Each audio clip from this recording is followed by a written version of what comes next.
I'm Joe Catalano with an AM Quincy news update for Tuesday, November 5th.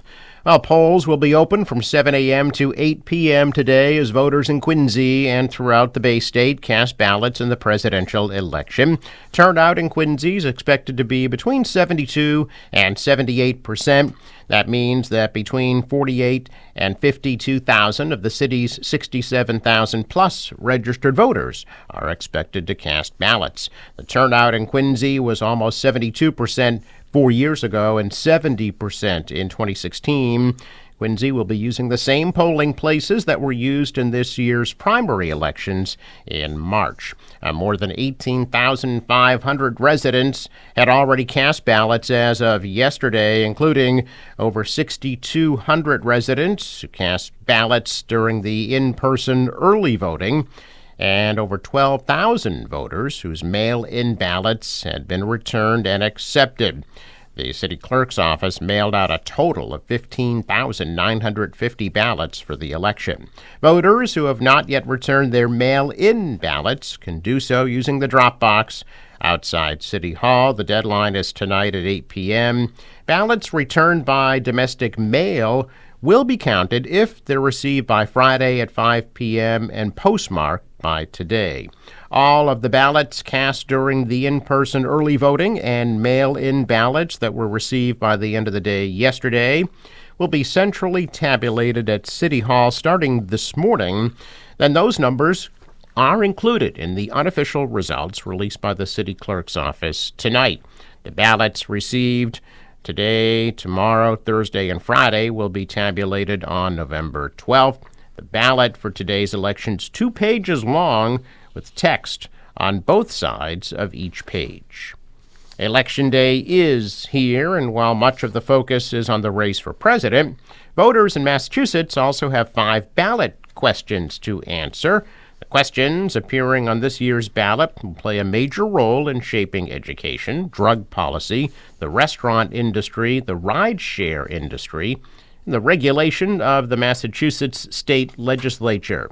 Question 1 deals with the state auditor's authority to audit the legislature. A yes vote would specify that the state auditor has the authority to audit the legislature. A no vote would make no change in the law relative to the state auditor's authority.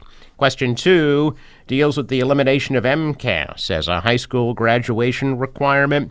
A yes vote would eliminate the requirement that students pass the MCAS in order to graduate high school, but still require students to complete coursework that meets state standards.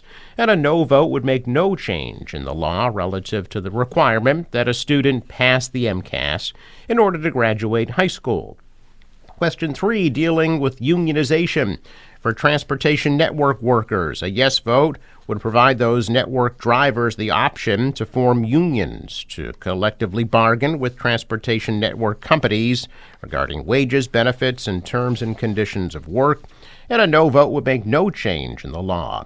Question 4 deals with limited legalization and regulation of certain natural psychedelic substances. A yes vote would allow people over 21 to use certain natural psychedelic substances under licensed supervision and to grow and possess limited quantities of those substances in their home. Would also create a commission to regulate those substances. A no vote would make no change in the law regarding natural psychedelic substances.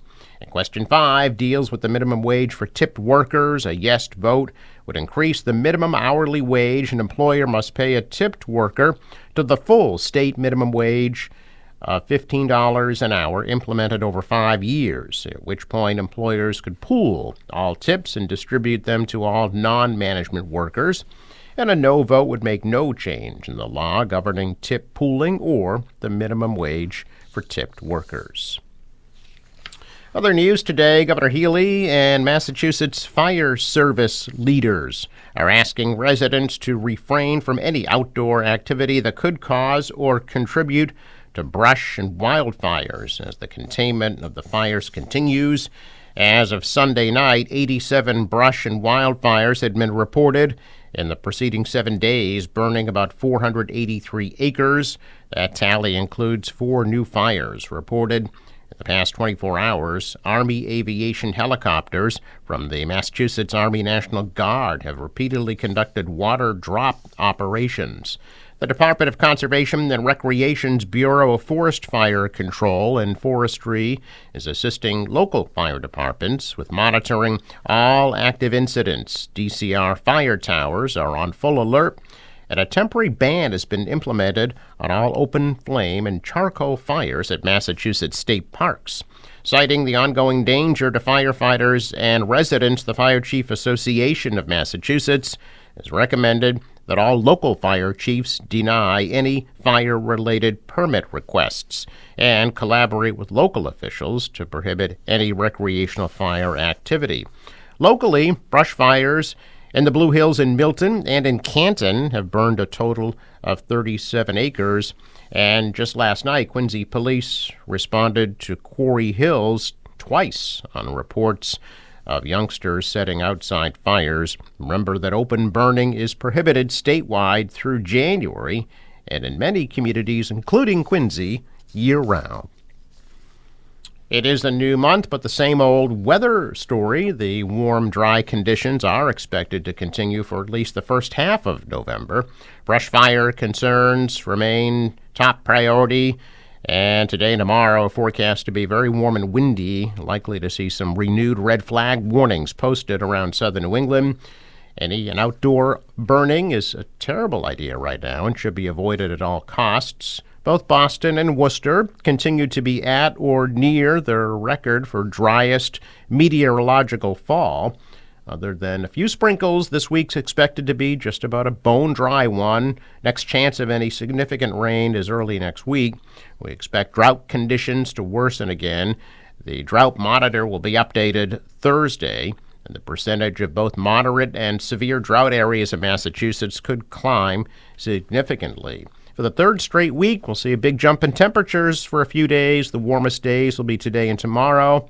There is a high probability of breaking records tomorrow afternoon, with highs expected to climb well into the 70s.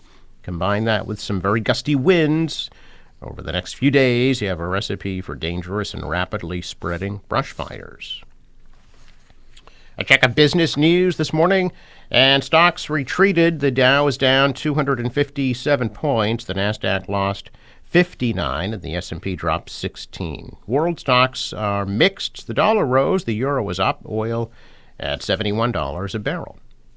Sports, Celtics beat Atlanta 123-93. They'll be hosting Golden State tomorrow night, 7:30. Tonight, the Bruins are in Toronto at 7.